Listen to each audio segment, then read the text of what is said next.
کرنے والا چاہے تو سب ہوتا ہے، آنکھ والا تیرا جو بن کے تماشا دیکھے۔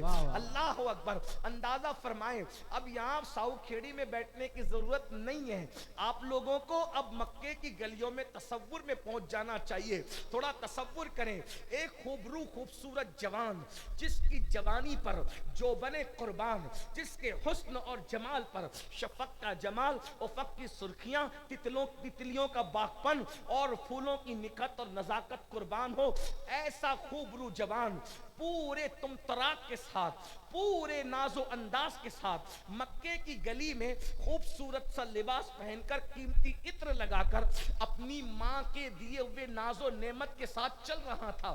ایسے میں اس کی آنکھیں چار ہوتی ہے آمینہ کے لال سے۔ اللہ اکبر۔ خوبصورت کپڑے ہی تو سب نہیں ہوتے، خوبصورت کپڑے ہی تو سب کچھ نہیں ہوتے، سفید چمڑی ہی تو سب کچھ نہیں ہوتی۔ اللہ اکبر۔ اور یہ بھی یاد رکھنا، افریقیوں کا مصریوں سے متاثر ہو جانا آسان ہے، لیکن مصریوں کا مصریوں کے حسن سے متاثر ہونا یہ بہت کمال کی بات ہوتی ہے۔ اللہ اکبر۔ اسی لیے تو لوگ آج تک دنگ ہے کہ یوسف پر مصر والے کیوں فدا ہیں، اس لیے کہ افریقی سوڈانی اگر کسی پہ فدا ہو جائے تو سمجھ میں آتا ہے کہ بیچاروں کی کالی چمڑی ہے، کبھی انہوں نے گورا انسان دیکھا نہیں دیکھا، اس لیے وہ کسی پر بھی قربان ہو سکتے ہیں۔ لیکن جو مصری خود خوبصورت ہوں تو پھر وہ مصری اگر کسی یوسف پر قربان ہو جائے تو پھر بات بنتی ہے نا، پھر بات ہوتی ہے۔ اللہ اکبر۔ لیکن ابھی حسن یوسف کا ذکر نہیں کر رہا ہوں، ابھی جانے یوسف کا کمال کا تذکرہ، ابھی جانے یوسف کا ذکر ہو رہا ہے۔ حضرت مصعب ابن عمیر پورے ناز و انداز کے ساتھ، تمطراق کے ساتھ مکے کی گلیوں میں چل رہے، خوبصورت بھی ہے، کپڑے بھی قیمتی عطر بھی ہے، لیکن سامنے سے آمینہ کا لال آ رہا ہے۔ اللہ اکبر۔ وہ آمینہ کا لال جسے چاند کبھی دیکھ لے تو 2-3 دن تک کے نکلنا اس کو شرم آئے۔ کسی محرر نے لکھا تھا آج چاند مکے میں کیوں نہیں نکلا، تو اس کے تصور نے جواب دیا شاید تلوہ مصطفیٰ سے چادر ہٹ گئی ہوگی، اس لیے اس کو نکلنے میں حیا آ رہی ہے۔ آسماں گر تیرے تلووں کا نظارہ کرتا، آسماں گر تیرے تلووں کا نظارہ کرتا، روز ایک چاند تصدق میں اتارا کرتا، گر نظارہ کرتا تو چاند اتارا کرتا، مگر ایسا ہوا نہیں، کیوں چھپ گیا چاند، نہ آئی تیرے دیدار کی سامنے کر، کبھی ہوتا بھی تو سجدہ کر۔ سبحان اللہ سبحان اللہ۔ نعرہ تکبیر، نعرہ رسالت، نعرہ حیدری۔ ارے اس چاند کی اوقات کیا ہے، اس چاند کی حیثیت کیا ہے، یہ چاند چمکتا کیوں ہے، یہ تو اہل دنیا کہیں گے، لیکن ہم عاشق کہتے ہیں چاند اس لیے چمکتا ہے، سورج اس لیے تاباں ہے کہ جب رسول اللہ اپنی سواری پر بیٹھ کر جب کبھی نکلتے ہیں تو چاند و سورج سواری کا گرد و غبار لے کر اپنے چہرے پہ ملتے ہیں، تب جا کر ان کو چمکنے کی خیرات ملتی ہے۔ اسی لیے میرا امام اس تصور کو یوں بیان کرتا ہے، نور کی خیرات لینے دوڑتے ہیں محرومہ، نور کی خیرات لینے، محرومہ چاند و سورج کو کہتے ہیں نور کی خیرات لینے دوڑتے ہیں محرومہ، اٹھتی ہے کشان سے گردے سواری، سبحان اللہ سبحان اللہ، اٹھتی ہے کشان سے، اٹھتی ہے کشان سے، حضور کی غبار نہیں، حضور کے تلووں کا غبار نہیں، حضور کی نالین کا غبار نہیں، حضور جس سواری پر بیٹھ جائیں اس کی ٹاپوں سے لگ کر جو غبار اٹھتا ہے اس سے چاند اور سورج چمکنے کی خیرات لیتے ہیں۔ کہتے ہیں کہ نور کی خیرات لینے دوڑتے ہیں محرومہ، نور کی خیرات لینے دوڑتے ہیں محرومہ، اٹھتی ہے کشان سے گردے سواری واہ واہ، اور پھر کہتے کیا ہی ذوق افزا شفاعت ہے تمہاری واہ واہ، قرض لیتی ہے گناہ پرہیزگاری واہ واہ، ایک طرف روزے کا نور، ایک سمت منبر کی بہار، بیچ میں جنت کی پیاری بیچ میں جنت کی پیاری پیاری کیاری واہ واہ، صدقے اس انعام کے، قربان اس اکرام کے، صدقے اس انعام کے، قربان اس اکرام کے، ہو رہی ہے دونوں عالم میں تمہاری واہ واہ، ہو رہی ہے دونوں عالم میں تمہاری واہ واہ۔ اندازہ فرمائے مصعب ابن عمیر، حضور سے آنکھیں چار ہوتی ہیں اور مصعب حضور کا حسن دیکھ، کیونکہ مصعب نے تو قیمتی عطر لگا رکھا تھا، حضور نے کوئی عطر ہی نہیں لگایا کیونکہ ان کے پسینے سے خوشبو آتی ہے۔ بے شک بے شک۔ اس پر میں آپ کو نہیں کہوں گا کہ بولو سبحان اللہ، میں آپ کو کبھی نہیں کہوں گا، اس لیے کہ میرے اندر اتنی ہمت نہیں ہے کہ میں سنیوں کو کہوں سبحان اللہ بولو، میں تو سنیوں کے ایمان کا امتحان دیکھتا ہوں نا، کہ یار کا ذکر ہوتا ہے پھر بھی سنی چپ کیسے رہتا ہے۔ واللہ سنی تو وہ ہے یار کے ذکر پہ جان دے دے، یار کے ذکر پہ جان دے دے، یہ تو سبحان اللہ کہنا زبان نہیں کھول سکتا بالکل۔ تو حضور کے پسینے سے بھی خوشبو آتی تھی اور ایسی آتی تھی کہ اگر دلہن لگا لیتی تھی تو اس کی نسلیں مہک جاتی تھی۔ جا کر تحقیق کر لو، اور اگر معلومات میں اضافہ ہو تو میری معلومات میں بھی اضافہ کر دینا، آج تک اس ترقی یافتہ ٹیکنالوجی دنیا نے ایسا عطر بنایا ہی نہیں کہ جس کو اگر دلہن لگا لے تو اس کا بچہ مہکے، اس کا بچہ مہکے، ایسا عطر آج تک تیار نہیں ہوا۔